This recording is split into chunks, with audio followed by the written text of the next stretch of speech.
Legacy Merfolk is a mono-blue tempo-based deck that combines the power of 12 free counterspells with the speed and efficiency of Merfolk creatures. In this video, I'm going to give you a comprehensive guide to the different cards that are played in both the main board and the sideboard. Now, I've been running Legacy Merfolk for 2 years, so it holds a very special place in my heart. So let's get started with the creature spells.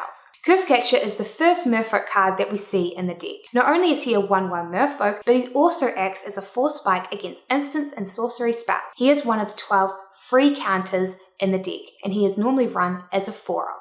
Silvergill Adept is the next Merfolk card that we see in the deck, and it is normally run as a 4-of. Not only is it a 2/1 Merfolk body, but he also draws you a card when he comes into play.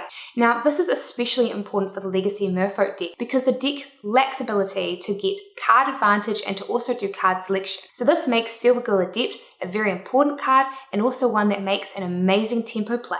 Lord of Atlantis is the next Merfolk card that we see. He is one of the 8 lords in the deck. He pumps up your other Merfolk, giving them +1/+1 in Islandwalk. This is especially relevant in Legacy because 70 to 80% of the decks that you're going to encounter are going to be running islands, meaning he normally makes your other Merfolk unblockable. Now, something that's important to note is that he doesn't give himself these abilities, and it is also important to note that he gives all Merfolk on the table these abilities, including your opponent's Merfolk. Master of the Pearl Trident is the other Merfolk Lord included in the deck. He also gives your other Merfolk creatures +1/+1 and Islandwalk, but unlike Lord of Atlantis, he only gives this to your Merfolk cards, which is a crucial difference. And finally, the last Merfolk card that we see in the deck is True-Name Nemesis. True-Name Nemesis is a 3/1 Merfolk body. He has protection from your opponents, which means then that you can attack them and they can't block him. Also, it means that if you block their creatures, True-Name will be unharmed. This is great then when you're versing a creature with, say, lifelink like Batterskull, and if True-Name Nemesis blocks Batterskull, your opponent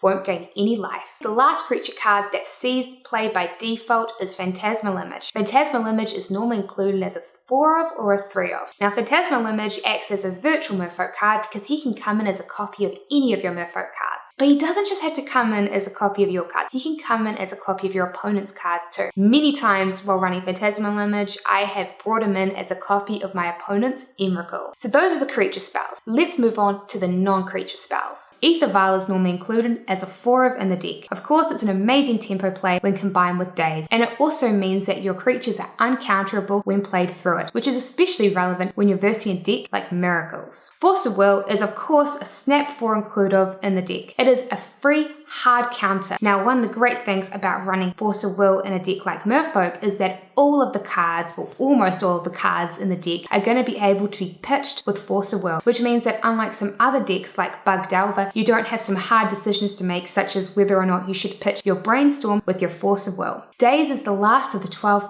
free counters run in the deck, and it is normally run as a 4-of. Now, unlike Force of Will, you don't create card disadvantage because you don't have to pitch any card. All you need to do is return an island to your hand to cast Daze. But what this does do is it sets you back tempo-wise within the game. This means then that it's an amazing play if you go turn 1 Aether Vial into Daze. So those are the common non-creature spells that are played in the deck. Let's move on to the lands. Mutavault is normally run as a 4-of in the deck. Not only does it get around mass removal, which means that it makes Miraculs very sad, but it also is a tempo play, plus it gets pumped by your Merfolk Lords. Now, Merfolk normally run another 4 non-basic land cards. This is normally a fight between Wasteland and Cavern of Souls. Cavern of Souls is my personal choice. Not only does it make it easier then to hit blue to cast your Lords, but it makes your Merfolk creatures uncounterable. Now, making your Merfolk creatures uncounterable has multiple benefits, and one of these benefits is that when you're versing other blue-based tempo decks, they normally have lots of card advantage and selection over you. So by playing Cavern of Souls, you negate a bunch of cards in their deck and hopefully within their hand. And of course, Merfolk runs 12 basic islands because everyone knows that basic islands are the best card in the game. Usually, a combination of all those cards will leave you with 4 flexi spots to fill. This is often filled with Chalice of the Void, or Dismember, Vendalion Click, Kira the Great Glass Spinner, and sometimes Preordain, because Preordain lets you get card advantage and selection without the need for fetch lands. So that there is the main board. Let's take a look at the common sideboard cards that you see in Merfolk Legacy. First, the ever important Graveyard Hate. Grafdigger's Cage is a cheap card that lets you hit Reanimator without having to do too much thought, and it also turns off the tutor effects in decks like Elves. Now, one thing about this here is that while it partially shuts down Dredge, it doesn't completely shut it down because they can still get zombies. Plus, it also won't affect your opponent's Tarmogoyfs. Relic of Progenitus is another very popular card. Now, the problem with this here is that it's very expensive to use against, say, a Reanimator deck, because it will ultimately cost 2 to be able to exile your opponent's graveyard. But it does cantrip, which means then that it is a fantastic tempo play against Threshold decks. Tormod's Crypt is another option. It is super cheap, which makes it very fast against Reanimator, plus it hits Dredge and it also hits Threshold, but of course it does not replace itself. Next, removal. Now, I'm going to be honest with you, Legacy Merfolk lacks removal cards because it is only mono blue, but it does have Dismember. Dismember is an efficient option, giving creatures -5/-5, which for most creatures in Legacy, this will hit. But it does cost 4 life, which is very relevant in some matchups. Another common card is Echoing Truth. This is a very efficient spell that can hit all sorts of problematic cards. Plus, it can bounce tokens en masse, such as Storm doing Empty the Warrens. Next, onto counters. Now, Spell Pierce is one of the most popular cards that you'll see in Legacy Merfolk sideboards because it's very efficient. Not only does it help you against combo matchups, but it will also help you against problematic non-creature permanents such as Equipment or Liliana of the Veil. Flusterstorm is another very popular card that you see. It only costs 1, so it's very efficient. Now, it doesn't hit cards like Liliana of the Veil, but against sorceries and instants, it is normally at minimum a Spell Pierce and normally better.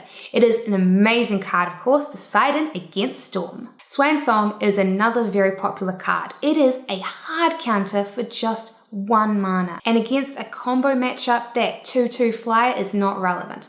Of course, if you're versing a deck like Bug Delver and you want to be able to counter their discard, that 2/2 flyer is very relevant. Chalice of the Void is a very popular card seen play in a lot of Legacy Merfolk sideboards. What you do with this here is you set it to 1, and this will normally counter most of the cards in many of the decks, such as Delver. And of course, a very spicy addition to most Legacy Merfolk sideboards is Manriki Gasari. And I probably pronounced it wrong and I'm sorry, but what it is it's an equipment that you can use to destroy other equipment. What you do is you side one of them in and then use your Phantasmal Image to then copy your opponent's Stoneforge Mystic, search up your Manriki, and then you use that to destroy their equipment. Legacy is a huge format with so many cards, so I wasn't able to cover all of the cards that you would normally see in potential sideboards in this video, but try out all sorts, test it, and see what you like. And did you like this video? If you did, please click like, subscribe, and then click like on our Facebook page. You'll find a link on how to get to our Facebook page in the video description below.